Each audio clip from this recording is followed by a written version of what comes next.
The longer you hold the line, the longer your family survives. Give me a 2 Rivers longbow, and I'll hold your line all night. You really think you can draw a longbow? Better than you, boy. What's up with the YouTubians? Listen, last night's episode of Wheel of Time was always gonna be kind of a complicated episode to do. Me personally, I enjoyed it. I liked it for what it is and for what it was. Like I said, I've already separated the books from the show because I know they're not one and the same. You know, I know the showrunners are kind of doing their own, you know what I'm saying, little things. So I'm just enjoying what I can enjoy for right now, as long as the action is decent. Now, listen, with this episode, pulling from the books, they going a little bit out of order with certain things, like the time frames have been moved around. I guess some stuff they either skipping or some things they're deciding to do later on in the series. Like, it's 13 books. It's a lot of stuff to get to. But last night, you know what I'm saying, we got to see the big battle. We got to see Perrin A. Barra step into being Perrin A. Barra. You know what I'm talking about? The you know what I'm saying? I even enjoy Fael. You know what I'm saying? Now, you know, I didn't imagine Fael being this small when I read the books. They got a little bitty woman playing Fael.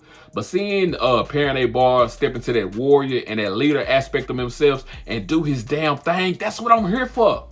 I like that. Jon Snow, I mean, Perrin, you know what? He even sounds like Jon Snow. He's like a taller, half-black version of Jon Snow. That's literally what he is. He even sounds like Jon Snow. You know what I'm talking about? The one thing that I always hated about Perrin, even in the books, because once again, there's 13 books. For a lot of the books, he's the character that's always doubting himself. Always the character that's unsure. Always the one, I don't know if I want to do this or if I should. That's the only thing that I don't like about Perrin A. Barra. But Fael was always that balance to Perrin. She was always the one, now go do this. You should do this. Be more assertive. Like, she was the one that pushed him forward to be who he really and truly is. Because even in the books, he hide what he is, or he thinks he's hiding what he is from Moraine and all of them for a very long time. You know what I'm saying? Even Egwene, like, he, you know, it's we'll get to it in the show. I don't want to quite spoil it if you haven't read the books. You know what I'm saying? Just say this, you know, Perrin's dreams are stronger than Egwene's. He's stronger in the dream world than Egwene is. You know, they're giving her that big storyline right now of being a dream walker. But Egwene rises pretty high in the books too. You know, all of them do. Perrin, Nynaeve, Egwene, Rand, Matrim, you know what I'm saying? Matrim Cotton, you know what I'm saying? His little sisters was dope in this episode. Did you see how they got down, how they burned, what's his name? Bromhalt, however you say his name, how they burnt him up? Now, that's not in the books. But in the show, they took him out. They got him up out of there. Get up out of here. You know what I'm saying? You killed our mama. Get up out of here. They got him. You know what I'm saying? The thing with Potem Fane, you know what I'm saying? Potem.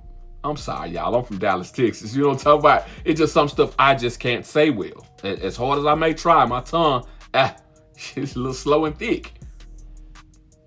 Y'all know what I'm trying to say. You know what I'm talking about? But anyway, you know, him showing up in the 2 rivers and leading the Trollocs and betraying them.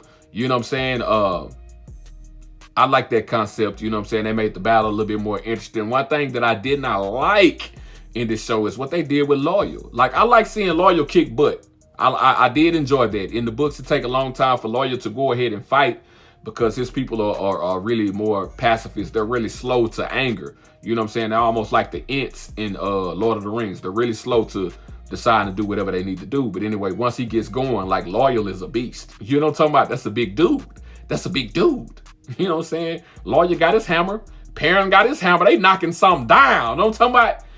But, yeah, just the concept of him getting lost in the ways, you know, that's not how him and Matt split up. How him and Perrin split up in the books. But, again, it's the show. Of course, Gaul isn't even there. You know, the 2 Aiel that are there with Perrin, you know, it's also a male Aiel that's with Perrin. That's really the one that's Perrin's best friend, and the 2 females are kind of following him around in the books. He doesn't exist, but what the shows do and the books is kind of, they do the same thing with movies.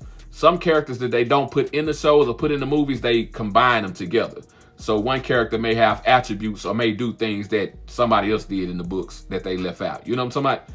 So I guess that's what's going on with the two Aiel women, and you know what I'm saying, even with Loyal, you know what I'm saying. I wish he would have been at the battle or showed up at the battle to help Perrin out. You know, I even wish the battle would have lasted a few days longer. But anyway, looking at the trailer for next week's episode, you know, it's gonna be Rand's time to show his power, but really not even Rand. It's probably gonna be more of Moraine. If you've read the books, you know what's about to happen to Moraine. You know what I'm saying? I'm not gonna spoil it for y'all, but yeah, it's gonna be really interesting for Moraine, Rand, and Egwene in this next episode to close out this season. I don't know if they're gonna show Matt to end the season. You know, he might get a little bit, you know, him and Nynaeve might get a little piece, but this looks like it's gonna be pretty big for the Aiel and Rand kind of confront the Aiel people and letting them know what's what. You know what I'm saying? Let them know, hey, y'all come from this. Y'all come from them soft, sorry, pacifist, sucker type cats over here. You know what I'm talking about? The ones that'll lay down and let somebody run them over. Y'all come from that.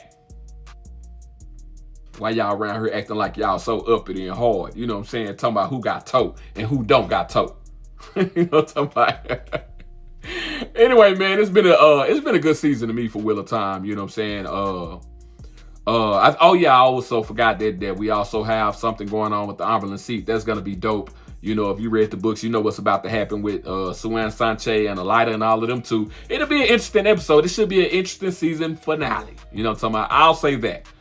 I'll say that. You know what I'm talking about? I'll be back next week to give you guys my reaction to that. In the meantime, y'all keep it locked, man. Like, comment, subscribe, ride with your boy.